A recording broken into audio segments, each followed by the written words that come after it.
Hi, it's Warren Huart here. Hope you're doing marvellously well. As ever, please subscribe. Go to producelikeapro.com and sign up for the email list, and you can get a bunch of free stuff. And of course, if you like, you can try out for the free 14-day trial of the Academy. So I'd like to talk to you today about something that I get asked a lot about. People ask me all the time about how to run recording sessions, whether they're engineers or producers, because quite often these days bands are hiring engineers, on the pretense that they're going to produce the album on their own. And so what happens that you as an engineer, with your DAW and your equipment are sort of pushed into this role of sort of being the producer, credited or uncredited. And then of course there's times where you are the producer. Now, this makes it very interesting for us because one of the biggest things that we have to deal with when we're working with artists, especially more than one artist in a band situation, is maintaining focus. Now, it's important to have artists feel that they have the ability to express any kind of idea that they have. It's a number one most paramount important thing. I have done sessions which have sounded absolutely amazing, and they've been really, really great material, but they haven't come back to me. Years ago, I would have people not come back to me. And what I realized was happening, they may have gone to somebody else that did something that didn't sound as good, but that person made it easy for them to express what they wanted. So it's kind of a balancing act. You need to maintain focus and make sure you're always recording, you're always capturing all of the best stuff, but in order to do that, it can't just be your way and the highway. Now, that brings quite a few points together. And one of the biggest ones is you have to be the master of your DAW. You really do. You have to master this DAW because it can't just be a one-way or the highway situation. Now, obviously, if you're doing EDM music on your own, or you're writing and recording songs on your own, you have a way of working, which makes perfect sense. But when you're working with others, they may challenge you to sort of step outside of a mentality that you've got. When I first started using Pro Tools, the first thing I did was record a drum kit, this is in the 90s, and then edit it really, really tight to the grid, thinking, oh my God, this is going to be incredible because now suddenly the drummer is going to sound like he's really in time. Well, what he ended up sounding like is he had absolutely no feel. And any kind of loose shuffle feel that he had was completely lost. And I ended up with this really stagnant, drum sound. But I didn't, or drum performance, but I didn't know any better because I only knew how to do it one way. So, master your DAW. Know it inside and out, so if it's a case of recording something and correcting it, you can correct it. If it's a case of letting some stuff go, understand when stuff feels good and doesn't feel good. The last thing you want to be doing is like staring at your screen the whole time when you should be listening to ideas from an artist and helping them realize those ideas. One of the most important things I've learned when doing recordings is to indulge an artist, because if you sit there and debate them for 20 minutes on an idea that would literally have taken 30 seconds to do, you can see the logic to it. Don't sit there and debate for absolutely ages when you could have just tried out the idea, and that idea may have led to other great ideas. Quite often, that small idea that they had expands into something fantastic that could really help improve the song. So I think it's massively important to keep the focus, but also remember that focus is about indulging the artist so that they can get creativity across, they will feel good about working with you, and they will come back. With the bigger question of maintaining the focus, it's about listening to the artist as we're talking about, but it's also about making sure that you're always getting down the ideas and you're not just getting lost in too much of your own personal self-indulgence. Because one of the biggest faults I used to have was chasing a sound that may or may not happen, but in the process, I lose the artist's interest.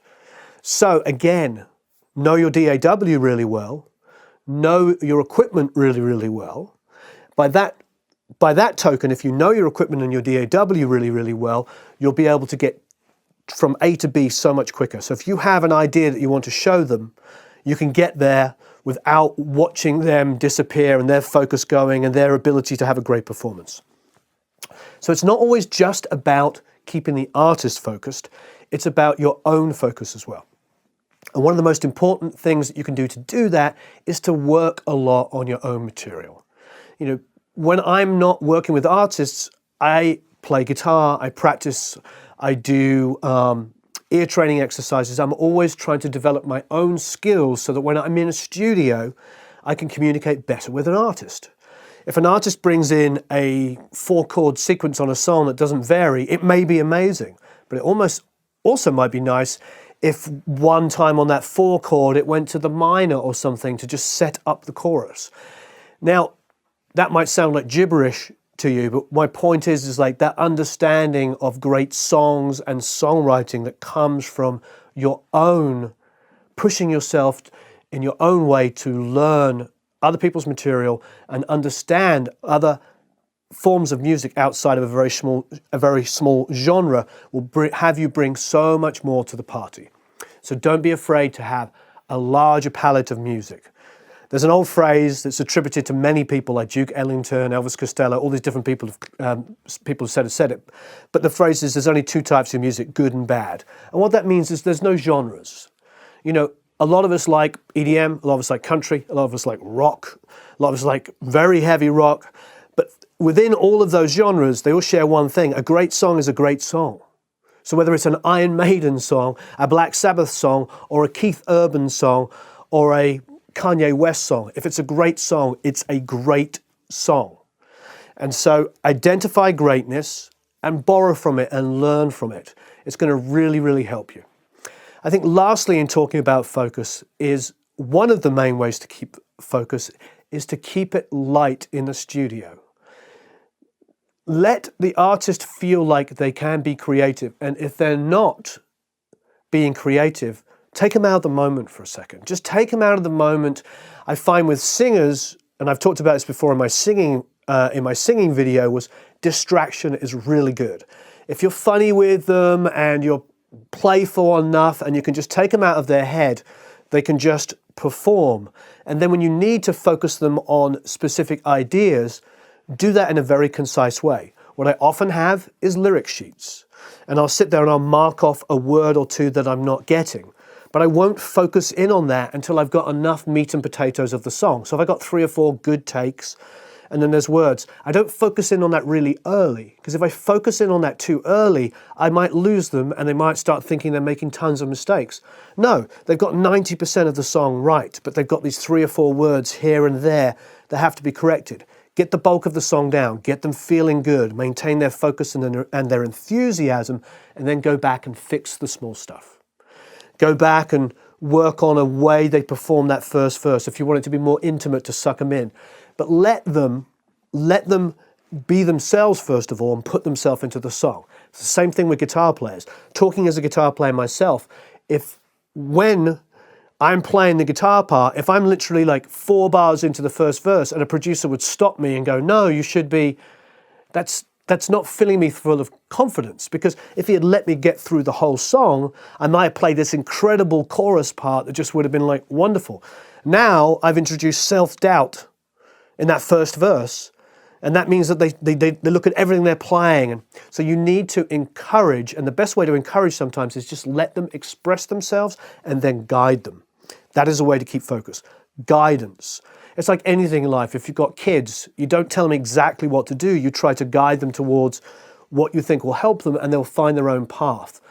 It's the same kind of psychology. I get asked a lot by people about the psychology of sessions. This really is it. It's about encouraging and maintaining focus and not getting too much of your own self and your own ego in there, because you're just part of the process. We as producers and engineers are just part of the process. It's about the artist. We are fortunate in our careers. We may work with hundreds or thousands of different people in our whole career. That artist may only have 1 or 2 chances to be successful. They may have a record deal, and it may be their first and only record deal. And so your job is to facilitate and help them make something great. They may be just an up-and-coming local artist that has put all of their savings in to come and work with you in your home studio.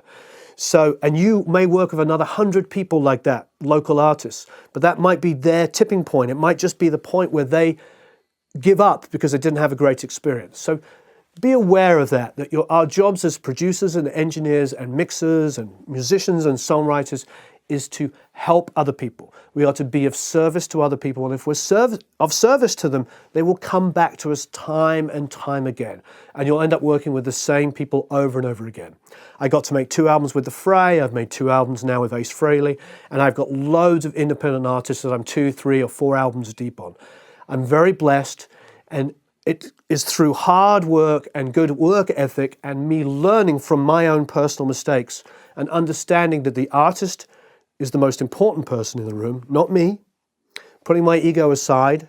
There was a phrase by Quincy Jones when he talked about Stevie Wonder where he said, Stevie Wonder allows enough room for God to be in the room. Now, whether you're religious or not is not important. The point of that phrase is to say is that Stevie Wonder doesn't let his own ego get in the way. And Stevie Wonder, last time I checked, is probably one of the most talented musicians of all time. So if he has no ego, I don't see why I should have an ego. So look, these are all things we have to work on. None of us are perfect, but it's a good roadmap to understand our roles.